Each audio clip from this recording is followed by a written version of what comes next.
हिंदुस्तान अखबार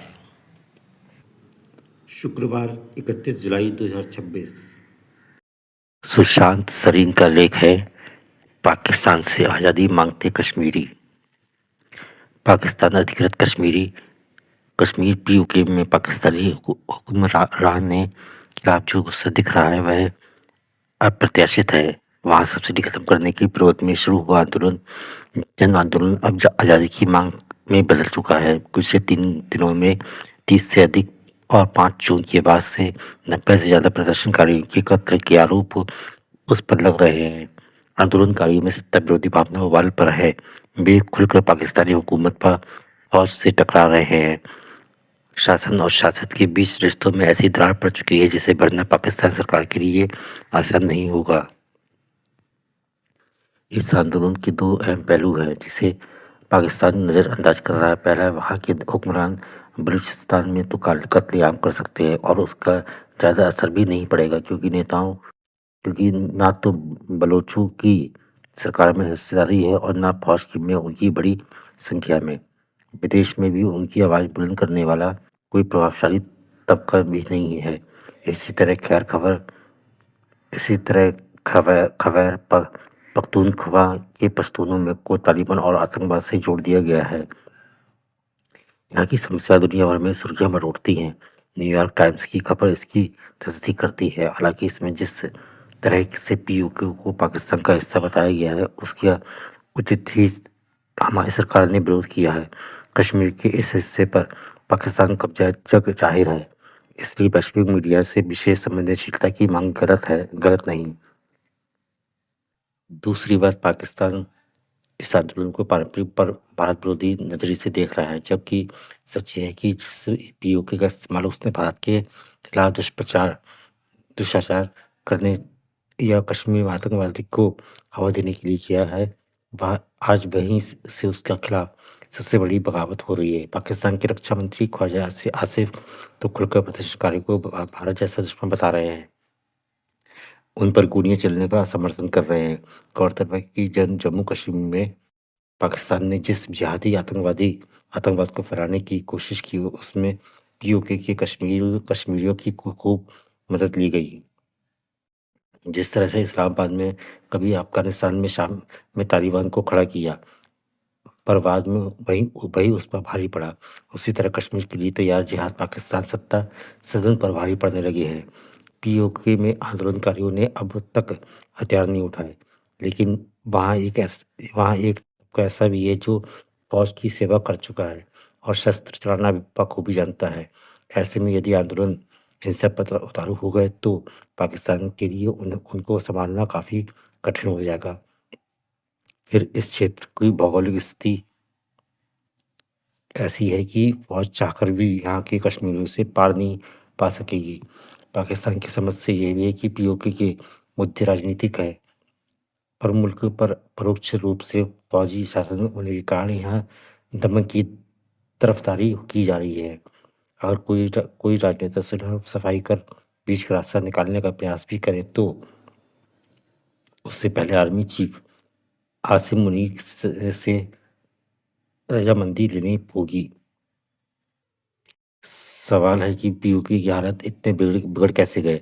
यहाँ काबिल अजमेरी का यह शेर गौरतलब है, वक्त करता है परवरिश, परसों हादिसा एकदम नहीं होता। निसंदेह पीओके में अचानक यह परिस्थिति पैदा नहीं हुई है। पहला कारण तो यही है कि इन कश्मीरियों को पाकिस्तानी हुक्मरानों की तरफ से यह आश्वासन बार बार दिया जाता रहा है कि पूरे कश्मीर को भारत से आज़ाद कराकर उन्हें सौंप दिया जाएगा। ऐसा तो कभी नहीं हो सका। उल्टे सन 2019 में अनुच्छेद 370 को निरस्त करते हुए मोदी सरकार ने कश्मीर का विशेष दर्जा खत्म कर दिया। इससे पीओके में पाकिस्तानी हुक्मरानों के प्रति नाराजगी बढ़ी। दूसरा, पाकिस्तान की आर्थिक स्थिति इतनी चरमरा गई कि पीओके के खाद्य पदार्थों व बिजली पर सब्सिडी खत्म करने का प्रयास किया गया। इसने आम लोगों के सामने मुश्किलें खड़ी कर दी। वे अपने नेताओं के खिलाफ सड़कों पर उतर आए। रही बची कसर यहाँ की राजनीतिक व्यवस्था ने पूरी कर दी। पीओके असेंबली में 12 सीटें कश्मीरी शरणार्थियों के लिए आरक्षित है। पर पर पाकिस्तान सरकार उनको उन लोगों में बांटने लगी है। इस तरह यह आंदोलन पीओके की शासन व्यवस्था और पाकिस्तान सरकार की नीतियों के खिलाफ है, जिसकी कमल अब ज्वाइंट अवामी एक्शन कमेटी के हाथों में है, क्योंकि स्थानीय नेताओं पर लोगों को एतबार नहीं रहा। करीब 2 महीने से ये आंदोलन चल रहा है, जो धीरे-धीरे उग्र होता जा रहा है। कश्मीरी पीछे हटने को तैयार नहीं, जबकि पाकिस्तान को की बेबसी अब जग जाहिर होने लगी है। ऐसे में पाकिस्तानी नेताओं की एकमात्र उम्मीद फौज है।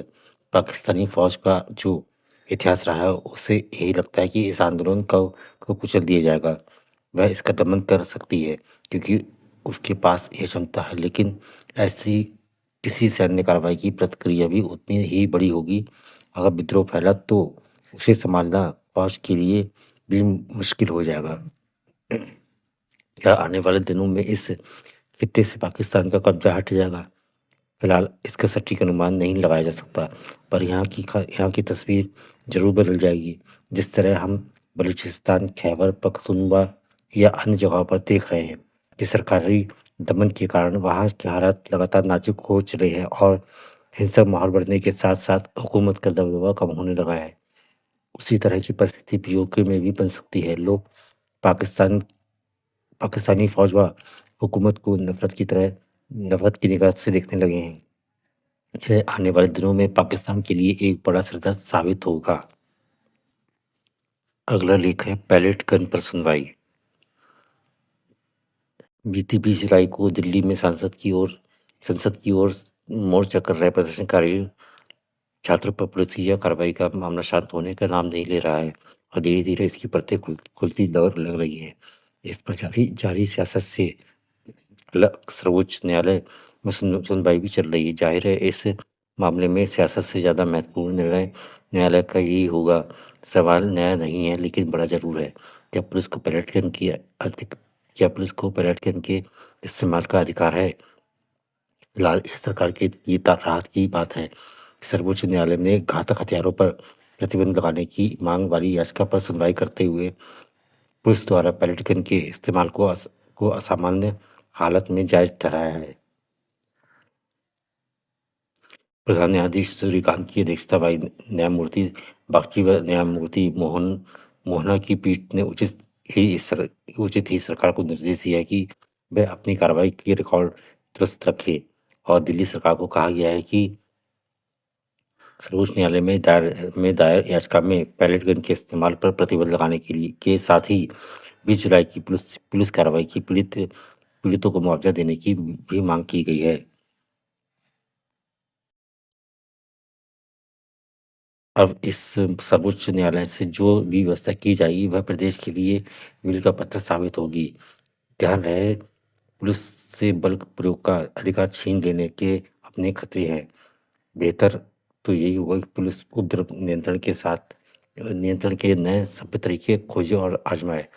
याचिकाकर्ता ने प्रदर्शनकारियों और अन्य नागरिक सभाओं को तितर-बितर करने के लिए पंप एक्शन राइफलों का या प्रोजेक्टाइल एक्शन गन के इस्तेमाल पर प्रतिबंध लगाने की मांग की है। हालांकि अदालत को यह मांग मंजूर करने में परेशानी है।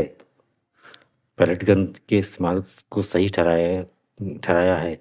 संविधान के तहत पुलिस तंत्र को कुछ अधिकार मिले हुए हैं। अगर उससे यह अधिकार वापस लेने हैं तो फिर नियमों में बदलाव की जरूरत पड़ेगी। यह प्रश्न व्यापक महत्व का है कि हमारा देश इतना परिपक्व हो चुका है, यहाँ पुलिस को बलहीन सरकारी महकमे में बदल दिया जाए। क्या हमारी पुलिस हमेशा बल प्रयोग करने लगी है? क्या पुलिस इतनी बेलगाम हो चुकी है कि उसके हाथों से अब हर तरह की बंदूकें वापस ले ली जाएं? प्रधान न्यायाधीश के रुख ऐसा लगता है कि सर्वोच्च न्यायालय में पैलेट गन के उपयोग का प्रोटोकॉल तय होने वाला है। वैसे सरकार को पूरी संवेदना और समझदारी के साथ यह प्रोटोकॉल स्वयं तय करना चाहिए था।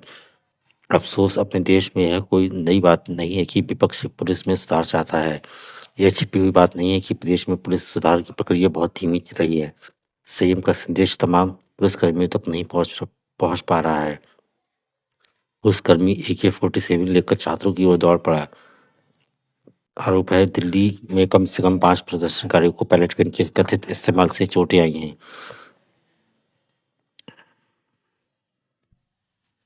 आखिर पुलिस को कमर से ऊपर प्रहार की जरूरत क्यों पड़ी? बेशक पुलिस अपना पक्ष सामने रखे और सरकार को भी तमाम तथ्य सामने रखने चाहिए। संदेह की गुंजाइश नहीं रहनी चाहिए। दूध का दूध और पानी का पानी करने की जरूरत है। अगला लेख है मध्य भारत की राजधानी का यह प्रश्न वहाँ की जनता, सार्वजनिक व्यक्तियों और सरकार सभी के लिए सरदर्द का कारण रहा है। मध्य भारत के छोटे बड़े राज्यों का एकीकरण तो हो गया, किंतु इस नए बड़े राज्य की स्थायी राजधानी बनने का सौभाग्य किस नगर को प्राप्त हो, यह अभी तक तय नहीं हो पाया। इस सौभाग्य के लिए दो ही नगर मुख्य रूप से दावेदार हैं, एक ग्वालियर और दूसरा इंदौर। कभी कभी उज्जैन का नाम भी लिया गया है।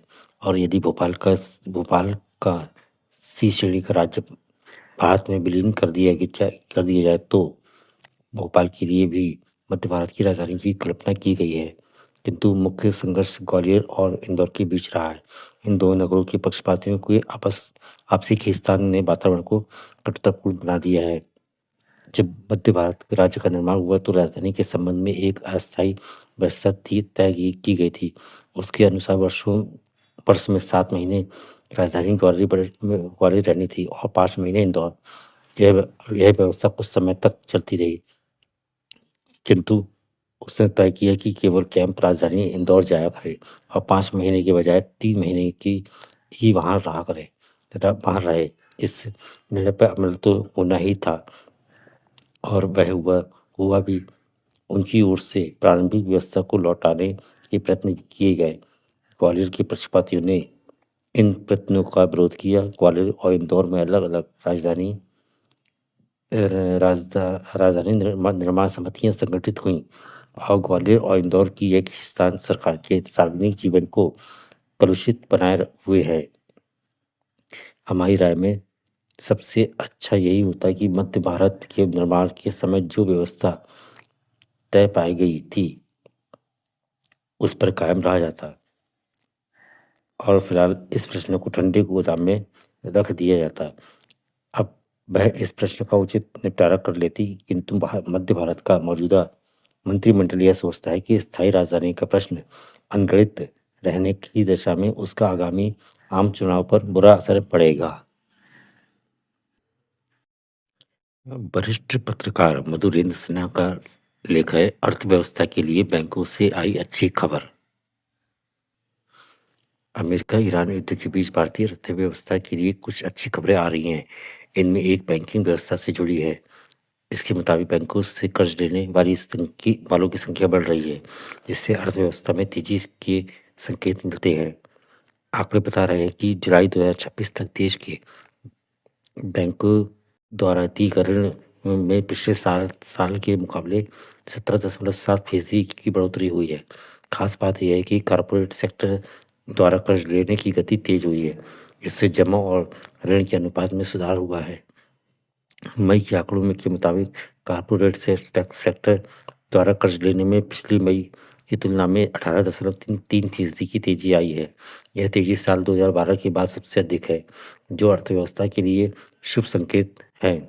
अमेरिकी वित्तीय सेवा और निवेश बैंकिंग कंपनी मॉर्गन स्टैनली के मुताबिक 13 साल में इस बढ़ोतरी के पीछे घरेलू मांग में वृद्धि है। थोक मूल्यों में तेजी और रिजर्व बैंक द्वारा नियमों में ढील देने का हाथ है। बड़ी कंपनियों ऋण लेने में तेजी इसका बहुत बड़ा कारक है। ब्रोकर सर्विस विशेषज्ञों के मुताबिक बड़े औद्योगिक घराने निवेश के लिए धन जुटा रहे हैं और इसलिए वे पहले से ज़्यादा ऋण ले रहे हैं। मुद्रा बाजार की ब्याज की दरों में इन दिनों तेजी है। जहां से कंपनियां ऋण उठाती हैं वहां पहले कम दरों पर कर्ज मिल जाता था, लेकिन दरों में बढ़ोतरी के बावजूद कंपनियों ने निवेश के लिए फिर से बैंकों की ओर रुख किया। इससे चिंता काफ़ी बढ़ गई थी, लेकिन अब इसमें काफ़ी सुधार हो गया है। विशेषज्ञ ऋण की मांग में तेजी के 3 मुख्य कारण बताते हैं। पूंजीगत व्यय में बढ़ोतरी, बेहतर बेहतर निर्यात स्थिति और घरेलू खपत का बरकरार रहना। भारत उन देशों में है जहां घरेलू मांग की स्थिति मजबूत है और विश्व युद्ध जैसी स्थिति के बाद भी भारतीयों की खपत में काफ़ी काफ़ी कमी नहीं हुई है। यह अर्थव्यवस्था को सहारा दे रही है, जिससे उत्पादन में बढ़ोतरी हो रही है। देश का बड़ा तबका यानी मध्यम वर्ग खर्च कर रहा है। बेशक इसका कुछ हिस्सा उधारी व आधारित है, यानी लोग बैंकों या गैर बैंकिंग बैंकिंग संस्थाओं से ऋण लेकर भी खरीदारी कर रहे हैं। लोगों में किस्तों पर सामान खरीदने की प्रवृत्ति में बढ़ोतरी हुई है। एक अहम बात यह देखने में आई है कि अब आवासीय मकानों के लिए ऋण लेने की प्रवृत्ति में लगातार बढ़ोतरी हो रही है। मकान के लिए बड़े पैमाने पर ऋण लिए जा रहे हैं। भारत का आवासीय क्षेत्र या रियल एस्टेट बहुत बड़ा हो चुका है और देश के हर हिस्से में इससे काम हो रहा है। इस समय 585 अरब डॉलर कहा है। भारत अनुमान लगाया जा रहा है कि 9.63% की दर से बढ़ रहा है और साल 2031 तक इसके लगभग 225 अरब डॉलर होने की अनुमान है। मतलब साफ है कि आने वाले समय में इस क्षेत्र में ऋण की मांग और बढ़ेगी। भारत ऋण की मांग में बढ़ोतरी वाले जापान, हांगकांग, ऑस्ट्रेलिया और ताइवान जैसे देशों के साथ खड़ा है। बाकी अन्य देशों में यह बढ़ोतरी नहीं दिख रही। इसका अर्थ यह है कि हमारी अर्थव्यवस्था तेजी के दौर से गुजर रही है और इस पर अमेरिका, ईरान या रूस यूक्रेन युद्धों को खास असर नहीं दिख रहा है। पेट्रोल डीजल के दामों में बढ़ोतरी को न केवल कारपोरेट बल्कि ग्राहकों ने भी स्वीकार कर लिया है। आर्थिक विशेष आर्थिक विशेष विश्लेषक मानना है कि 2027 में बैंकों के ऋण वितरण में थोड़ी कमी आ सकती है और इसका कारण यह हो सकता है कि बड़ी कंपनियां सस्ते ऋण को बड़ी कंपनियां सस्ते ऋण की तलाश करेंगी। मुद्रा बाजार में इस समय बहुत सारे विकल्प मौजूद हैं। उधर खुदरा ग्राहकों के लिए भी ऋण लेना आसान होता जा रहा है। इंटरनेट की तीव्र विकास और स्मार्टफोन के बढ़ते इस्तेमाल से तरह तरह के ऋण विकल्पों के बारे में जानना भी अब आसान हो गया है। कर्जदाता वित्तीय संस्थाएं अब खुद ग्राहकों के पास आकर लुभाने और ऑफर दे रही हैं। सरकार ने भी कई तरह की पाबंदियां हटा दी हैं। इस कारण से कर्ज की मांग में बढ़ोतरी की गुंजाइश बहुत है और यह आने वाले समय में दिखेगी भी। सदानंद शाही का लेख है हमारी आत्मा के शिल्पकार। प्रेमचंद की स्वीकार्यता जन सामान्य के बीच कबीर और तुलसीदास के बाद सबसे व्यापक है। वह आधुनिक भारत व भारतीय मन को गढ़ने वाले हैं। विरल साहित्यकारों में अग्रणी हैं। 20वीं शताब्दी का नवजागरण किसी शून्य में पैदा नहीं हुआ था। वह दौर एक और महात्मा गांधी के अहिंसक आंदोलन और जन जागरण से आलोकित था, तो दूसरी ओर बाबा साहेब अम्बेडकर की समता और सामाजिक न्याय के कठोर सवालों से उद्वेलित था। प्रेमचंद अपने साहित्य में गांधी जी और अम्बेडकर दोनों महान विचारकों की चेतना को एक साथ इसको एक साथ साधते हैं। यह राष्ट्रीयता को पुनः पुनः परिभाषित करते हुए लिखते हैं, हम जिस राष्ट्रीयता का स्वप्न देख रहे हैं उसमें तो जन्मजात वर्णों की गंध तक ना होगी। प्रेमचंद अपनी कहानियों और उपन्यासों में एक तरह से नए और स्वाधीन भारत का मानवीय संविधान रच रहे हैं। उनकी कहानी पंच परमेश्वर में न्याय का अप्रितम आदर्श दिखाई देता है। एक तरफ ताकत पर जुम्मन मियाँ है तो दूसरी तरफ बेसहारा कमजोर बूढ़ी खाला। प्रेमचंद कमजोर खाला के पक्ष में न्याय को खड़ा करते हैं। खाला का वह ऐतिहासिक वाक्य, बेटा क्या बिगाड़ के डर से ईमान की बात ना कहोगे, आज भी हमारे नागरिक विवेक को झकझोरता है। अंग्रेजी और औपनिवेशिक अंग्रेजी और औपनिवेशिक मानसिकता ने भारत को केवल अतीत जीवी और आध्यात्मिक साबित करने की चेष्टा की है, लेकिन प्रेमचंद ने भारत की पहचान उसकी मिट्टी, खेत खलिहान, किसान, मजदूर, दलित और स्त्री की जीविका में तलाशी।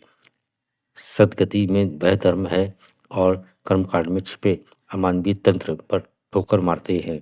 तो ठाकुर का कुआं में एक बीमार आदमी के लिए पानी तक न मिलने की सामाजिक क्रूरता को उजागर करते हैं। वहीं रंगभूमि का सूरदास जब अपनी जली हुई झोपड़ी के सामने खड़ा होकर कहता है कि हम 1000 बार जलाए जाने पर भी 1000 बार झोपड़ी बनाएंगे, तो वह भारत के आम जनमानस के अदम्य निजी जीविका का प्रतीक बन जाता है। गजानन माधव मुक्तिबोध ने ठीक ही लिखा था कि प्रेमचंद हमारी आत्मा के शिल्पी है। वह हमारे भीतर के पाखंड, कृत्रिम और अहंकार के खारिज करके हमारे व्यक्तित्व को उन्नत करते हैं। आज के इस नायक विहीन समय में जब मीडिया नकली नायकों को गढ़ने लगा है, प्रेमचंद हमें सिखाते हैं कि असली लोग नायक तत्व किसी विशेष अधिकार में नहीं बल्कि साधारणता के भीतर छिपी असाधारणता में निहित है। प्रेमचंद का साहित्य केवल अतीत का दर्पण नहीं बल्कि भविष्य की दिशा दृष्टि है। वह एक ऐसे सच्चे लेखक हैं जो हर दौर में हमारी सोई हुई चेतना को झकझोरते रहेंगे और हमारी मनुष्यता को जगाते रहेंगे। आज के साल पूरे हो चुके हैं।